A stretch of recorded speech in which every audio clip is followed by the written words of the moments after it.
Here at Unsolved Mysteries, we profile a number of people who've experienced remarkable recoveries from serious illness. In most cases, these turnarounds are attributed to the power of the human spirit or to the power of faith. But the woman you're about to meet believes she is alive today because of something far more incredible. A miracle that came from outer space. This is Lynn Plaskett of New Smyrna Beach, Florida. A former county councilwoman, Lynn is one of the most respected members of her community. In 1981, Lynn saw a television program about UFOs, which featured a clip from the Mike Douglas show. During the broadcast, she heard the sound of what was said to be an alien spacecraft. For Lynn, it triggered a deep subconscious memory. When this sound came across the TV, I sat straight up in my seat. Chills came over my whole body. And I said, oh my God, that's the same sound that I heard that night in my room. And that's when I knew for sure that that experience had actually happened to me. By all accounts, Lynn Plaskett should have died in 1975. She was 24 years old, recently separated from her husband, and raising a 3-year-old son on her own. Then a routine physical threw Lynn's life into turmoil. They said that there's carcinoma in your uterus. We want to prepare you for a possible hysterectomy, mentally, physically, and of the like. So even though I didn't want any more children at that time, when they tell you that they may take everything that you have, you start having second thoughts. Good. During a pre-surgical exam, Lynn's doctor made another disturbing discovery. Tomorrow we'll go ahead with the cone biopsy, and then depending on what that shows, we might need to do the hysterectomy. Okay. How long have you had this? What? This little lump here. I don't know. Lynn's doctor decided to take a biopsy of the growth at the same time he performed the uterine biopsy. That out as well. Just take a look under the microscope. Upon coming out of the surgery, the doctors came to me and said, well, we have some good news and some bad news. The good news is that we didn't have to perform the hysterectomy. And I'm thinking, that's great. And I said, so what's the bad news? The lymph node in your neck did turn out to be what's known as a T-cell lymphoma. A T-cell lymphoma is an extremely rare form of cancer. Lynn says she was told there were only 3 known cases on record in the United States. All 3 were newborns who died within a year of diagnosis. And that's also involved with the The disease. doctor told me that, in their opinion at that time, that I had 3 months to live. This had infiltrated my lungs, my liver. It was basically, my understanding at that time, it was pretty much engulfed my entire body except for my stomach and my brain, and they weren't too sure about those 2 places. That afternoon, Lynn's doctor allowed her to leave the hospital, provided she returned the next morning. When Lynn got home, the house was empty. Her sister had taken her son out for the day. And that is when it all came and hit me.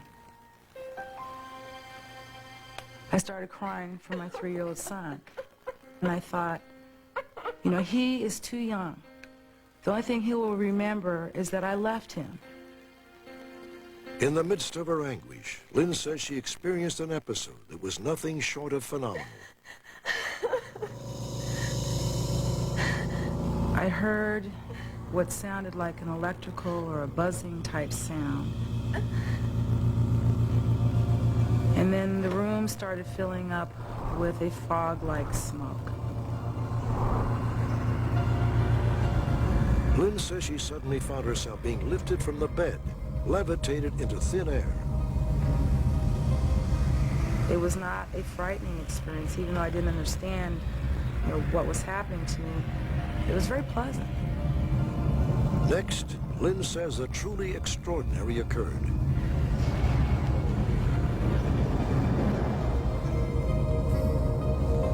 A small disc-shaped object, about 8 inches in diameter, came in through the open window. It had a raised portion on the top and multicolored lights. And it went from my head, passed down to my feet.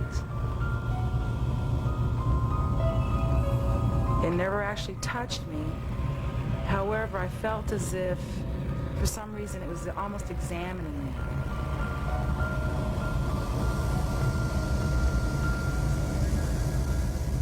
And as far as I can remember, I just rolled over and went to sleep. I never got up. I never thought, oh my God, what was that? I just automatically just felt so relaxed that I just rolled over and went to sleep. When I woke up the next morning, I was like revived. I just knew that I was going to be all right. The nurse is starting the very first of your chemotherapy drugs. That same morning, Lynn began a rigorous chemotherapy program. You might begin It was a last desperate attempt to prolong her life, if only for a few months. to help prevent the nausea. My doctor told me, even if I took the experimental drugs, that I would never see my 26th birthday, that some of the effects from these drugs would make my bones so brittle that I would be an old woman in a young woman's body. But remarkably, just 4 days after Lynn's first treatment, she says her doctor discovered that a malignant tumor in her chest had drastically shrunk in size. 4 months later, Lynn was in total remission. For all intents and purposes, she was cancer-free and has been ever since. It may seem unbelievable, but Lynn has no doubt that she was cured by a visitor from beyond the stars. The way they explained it to me was that, this is medical journal type of healing cure. I mean, it was phenomenal to them. And my doctor explained to me that, in his opinion, 99% of my cure was my mental attitude towards the disease. What else could they say? Lynn's original physician declined to be interviewed for this segment. We asked cancer specialist Dr. Rex Green to offer his opinion on Lynn's dramatic recovery. Whatever she experienced, I don't second guess or judge what my patients tell me. It's whatever she experienced. I can't comment on it. But I certainly find chemotherapy a better explanation for what happened. I know what happened to me. I'm alive today. I'm living proof that this occurred to me. And I'm just happy to be able to share this with other people. If you believe in something, no proof is necessary. And if you don't, no proof is sufficient. I believe that without that experience, I would not be here at all. Even taking chemotherapy, without that experience, I would not be here sitting talking to you now.